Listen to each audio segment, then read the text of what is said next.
welcome back. For those of you who are joining my channel for the first time, my name is Shannon, and this is my Recovery Diaries.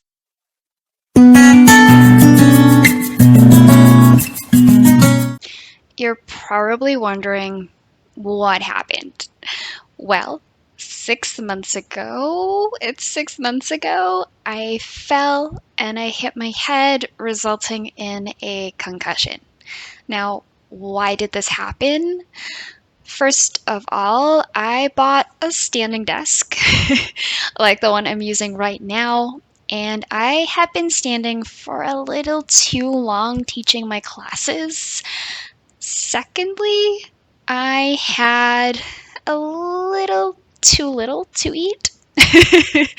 I pretty much only had a smoothie that morning, and I taught 5 classes back to back. Thirdly, I had earlier in that month gone away on a retreat, and I think this is something that added to it. During the retreat, from 12 in the afternoon till 6 o'clock the next morning, we pretty much fasted. Not something I was entirely prepared for, and my body was still working its way back to finding that normality again. Also, I think I was a little low on my iron. My doctor says my iron was actually fine, but when you're standing too long, your blood pressure can drop, and I think that's what happened to me. So all of this resulted in me fainting and hitting my head pretty hard on the tile floors. Luckily, I did actually have my headset to cushion the blow a little bit, but it still caused massive bruising and nerve damage around the outside of my skull. In the last month, with being back on the computer, I have been able to start doing a bit more research into what causes a concussion, number one, and number two, what happens when you get a concussion. And here are some things I've learned so far. First, there are 2 ways or main ways that concussions can take place.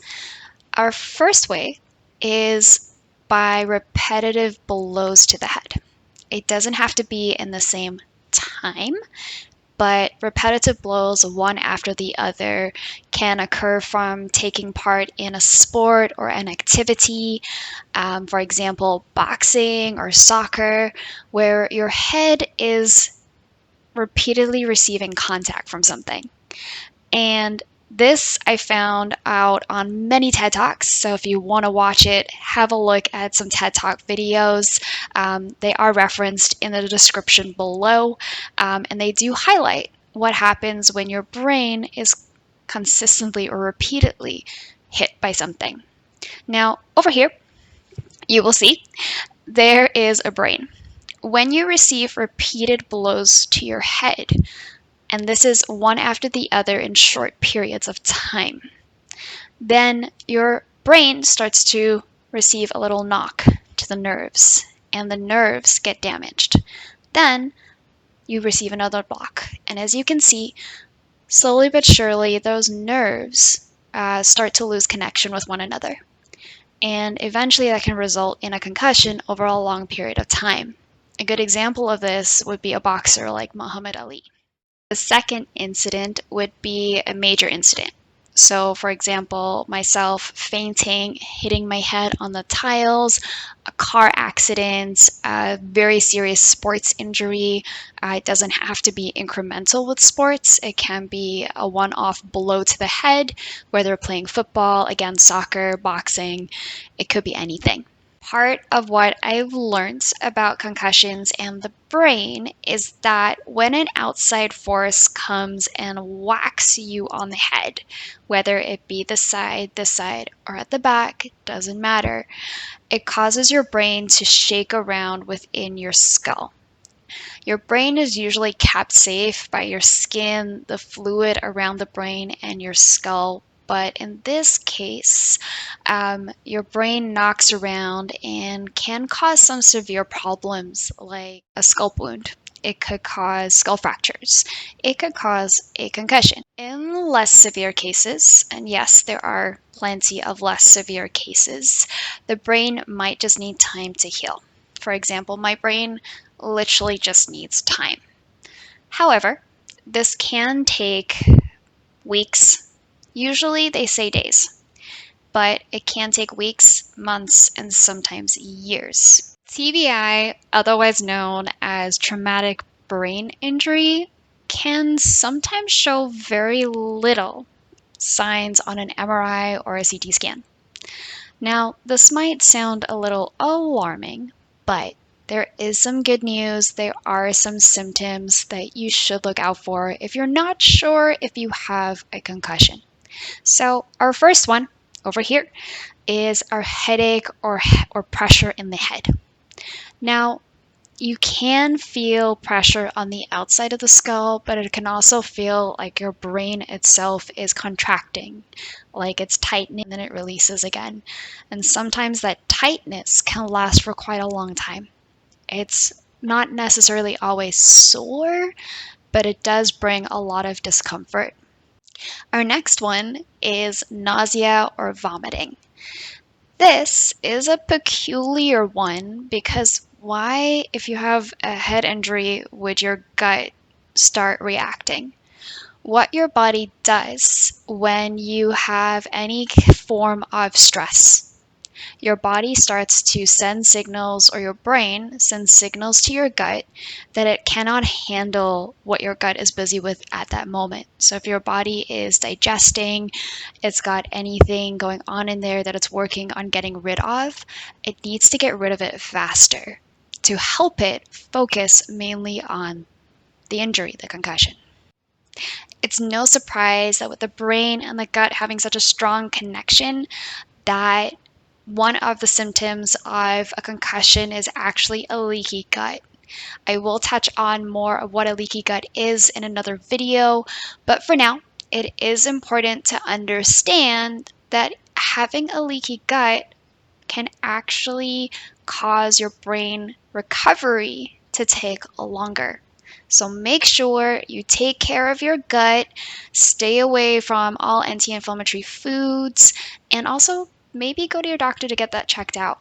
They might be able to prescribe a diet for you to follow. Mine did definitely prescribe me a diet after some blood tests, and the blood test showed what kind of foods I specifically needed from my body to work. Thing that I can say with the leaky gut and with the gut-brain connection is that 90% of our sensory information is not sent from our brain to our body, but it's actually sent from our gut back up to our brain. So our emotions, a lot of the way that we react to things comes from our gut. Our brain is actually an isolated muscle. It doesn't have a lot around it, so it relies on our gut to be able to tell us what is happening. Our next one are our balance problems or dizziness, which can also come with double vision or blurry vision. Now, these are things that I struggle with and still do struggle with today, 6 months down the line.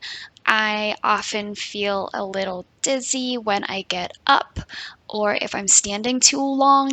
And also, the blurry vision comes with knocking the back of your head. Our next one is one that I think happens to quite a few people, especially when hitting your head, you're knocking your senses. Light and noise becomes a big issue. For me, I still can't handle really loud noises. The juicer in the morning, nope, it sounds like Godzilla has come down on my house. Not happy about that. Some other symptoms to look out for are feeling sluggish, hazy, foggy, or groggy, depending on where you hit your head. And there is a link in the description below which gives you a detailed breakdown of the different parts of the brain and what happens when you hit those parts of the brain. One of the main things people think of when they think of a concussion is confusion and memory loss or lack of concentration. Now, I did not thankfully suffer from memory loss or confusion, but lack of concentration for me was definitely a big thing. And our last one, and a good way to describe it, is you don't really feel like yourself. You feel like something has shifted. You can call it, I'm not feeling right, or I'm feeling a little down. And one thing to look out for is depression can be a sign of concussion. So if you're usually a really happy person and now you start to feel like, you're a little more sad than normal, that is something to look into if it tailors in with the rest of these symptoms. All of this may sound a little or a lot scary, like a lot, but believe me when I say it was really hard reading up and looking up all this information. Just first of all, being on the computer again, but also having to face what I was going through from a scientific perspective and putting things into context. Once you face the reality of the text, it says, okay, this is what's going on with you, it makes it a little bit more real. On that note, make sure to take time out of each day to listen to your body, to listen to your head, and find forgiveness for yourself when there are times when you just want to fight against it. You feel like you're not yourself, but you want to get back there. You want to get back to that person you were. But little hints, we're always growing and we're always changing. So we're never the person we were 5 minutes ago. And the person you're going to be when you come out of this is going to be a different person. All right, so guys, thank you so much for watching my video. It's been lovely to have all of you here with me. I hope that you join me for my next one. Please like, subscribe, and I will see you all soon. Take care.